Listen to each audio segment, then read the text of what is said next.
Hello, I'm Bernard Norcott-Mahany. I work at the Blueford branch of the Kansas City Public Library.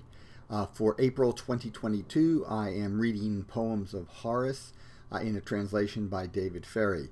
Horace was one of the most famous of the Roman poets.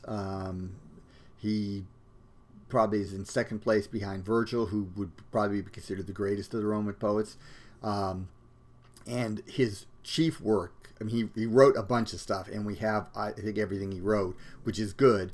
But his odes, his songs, these are his lyric poems. That's what he's best known for, and specifically for books 1 through 3. He did 4 books of odes. A book, by the way, here is more like chapter. A book would be a roll of papyrus, so we're talking about maybe 30 pages to maybe 40 pages for a book. So, he was imitating Greek poets, Greek lyric poets, and they're quite impressive. I mean, he was quite a technician. He was able to capture the music of these meters and make his poems sing. So today's poem is called is poem 22 from book 1, called in Ferry's translation, "In Praise of Lalage."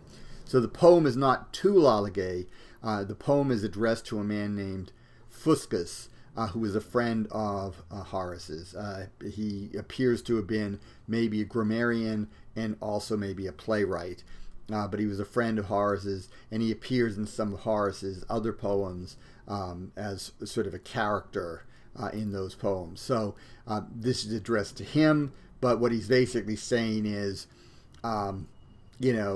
you can put a person who's upright, you can put them anywhere, and they don't need weapons to survive. And all I need is to be able to sing my song of Lalage, this woman that I guess I'm in love with. So this is poem 22 from book 1, In Praise of Lalage.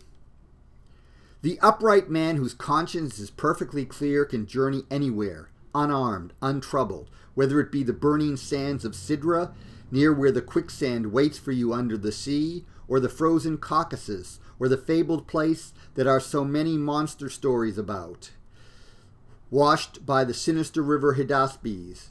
For instance, Fuscus, there was the summer day when I went out of my Sabine house in the afternoon and wandered in the woods beyond my farm, singing my song about my Lalage, carefree, alone, and utterly unprotected, when suddenly there was a wolf more frightening than the wolves in the oak tree forest of Apulia, or the lions for which Numidia is so famous. And the wolf ran away from me. So let me tell you, set me down anywhere, say in a place that's entirely lifeless, where not a single tree responds to any breeze, a place the gods have cursed with evil, stagnant mists forever.